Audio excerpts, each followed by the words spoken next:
chama Cosmogonia Esquecida. É um nome bem ambicioso e ficou bem legal também essa capa, né? Essa ideia de ser um livro antigo, descoberto ali no fundo de uma biblioteca. Bom, eu li o primeiro capítulo, que acredito que seja um prólogo, e também dei uma olhada no que vem na sequência, até para entender mais ou menos do que se trata o livro. A ideia, ao que me parece, é que ele foi escrito no estilo de uma história fragmentada. Quer dizer, pedaços de vidas e de histórias que, juntos, formam uma narrativa. Eu confesso que fiquei com um pouco de dificuldade de entender sobre o que é esse livro. Então eu fiz o que eu deveria ter feito antes, né? E fui ler a sinopse, que diz assim: inspirado em mitos gregos, nórdicos e celtas, o livro reconstrói uma mitologia como um documento perdido, recontando a trajetória de heróis, monstros e guerreiros que ousaram desafiar os deuses. Aí fez mais sentido. Eu comecei a tratar o livro como um épico, e foi assim que eu fiz a leitura do capítulo que abre a história, que é um fragmento, olha só, da vida de Belerofonte, que na mitologia grega é o montador do Pégaso, o cara que matou a Quimera. E eu gostei bastante do que eu li aqui, tá? É uma romantização, ao mesmo tempo que é também um relato completo da vida dele.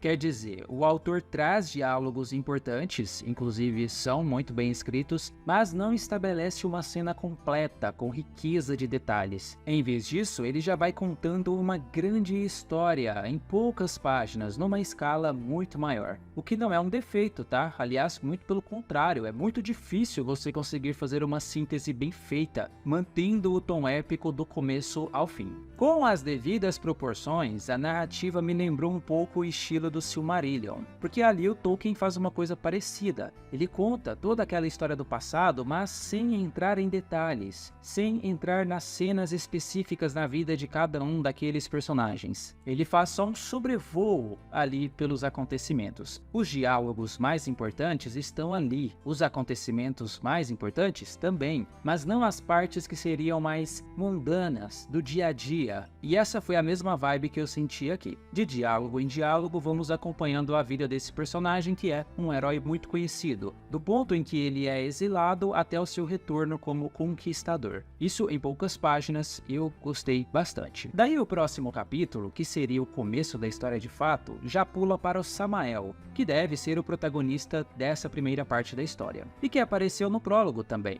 Bom, pelo menos eu acho que era ele, né? Aparece ali como uma criança, e o autor depois diz que ele recebeu o nome de Thanatos, o mensageiro da morte, que é também uma alcunha de Samael, se não estou enganado. Então eu entendi o que o autor quis fazer aqui. Ele introduziu o protagonista da história no prólogo, só que como um personagem secundário, quase um figurante, para depois desenvolver melhor a história dele ao longo de toda a primeira parte do livro. Depois, imagino eu, ele deve passar essa tocha de protagonista para outra figura histórica, outra figura mitológica, e assim por diante. Eu não li o livro todo, mas pelo que eu vi na sinopse, deve ser isso mesmo que aconteceu. Se for o caso, muito legal, aí eu consigo visualizar uma linha narrativa atravessando as eras. Porque o meu maior problema com esse livro, quando eu comecei a ler, foi que eu não sabia o que eu estava lendo. E isso é um pouco problemático, porque a gente vive num tempo que é muito, mas muito difícil fazer a pessoa engajar em qualquer coisa. Então, se a pessoa pega um livro para ler e logo de cara não consegue nem entender do que se trata a história, é bem provável que ela vai desistir ali mesma. Eu sei que isso é uma merda, mas é como as coisas funcionam hoje em dia. Se você pegar os livros que fazem sucesso agora, especialmente entre os jovens, todos já começam com ganchos fortíssimos, ou são bem fáceis de entender. Você já começa a leitura sabendo o que esperar do livro. Esse livro não é assim, a pessoa precisa de um comprometimento, o que logo já deixa claro que ele não é um livro para qualquer um, ele foi escrito para um público mais paciente, mais velho, mais experiente. E nesse sentido, eu acho que está certo